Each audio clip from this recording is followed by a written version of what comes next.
ئاستی ئاوی بەنداوی دەربەندیخان زیاتر لە 10 مەتر کەمترە لە چاو ساڵی پار و ڕێژەی بەردانەوەی ئاویش لە چرکەیەکدا کراوە بە 25 مەتر سێجا کە ساڵی پار ئەو ڕێژەیە 50 مەتر بووە.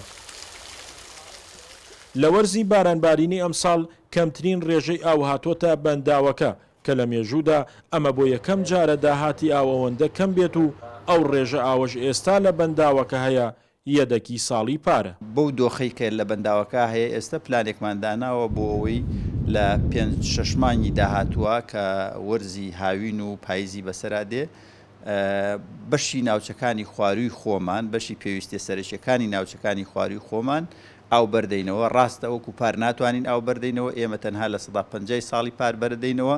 مەترسیەکانی کەم ئاوی لە بەنداوی دەربەندیخان کاریگەری ڕاستە و خۆی لە سەر زەوێ کشت و کاڵەکانی سەر ڕووباری سیروان هەیە و جوتیاران ئەمساڵ لە ترسی کەم ئاوی کەمترین بەروبوومی کشت و کاڵیان داچاندووە.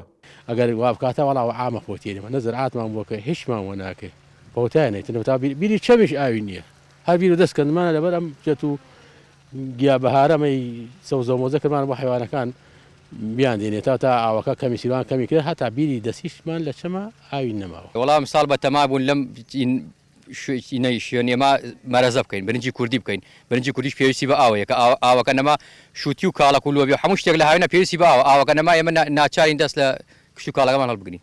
بەنداوی دەربەندیخان لە ساڵانی 1999 و 2000 و 2001 بەهۆی کەمبارانی وشکە ساڵی دووچاری هەمان گرفتی کەم ئاوی بووەتەوە بەڵام هیچ ساڵێک هێندەی ئەمساڵ ڕێژەکە کەمتر نەبووە.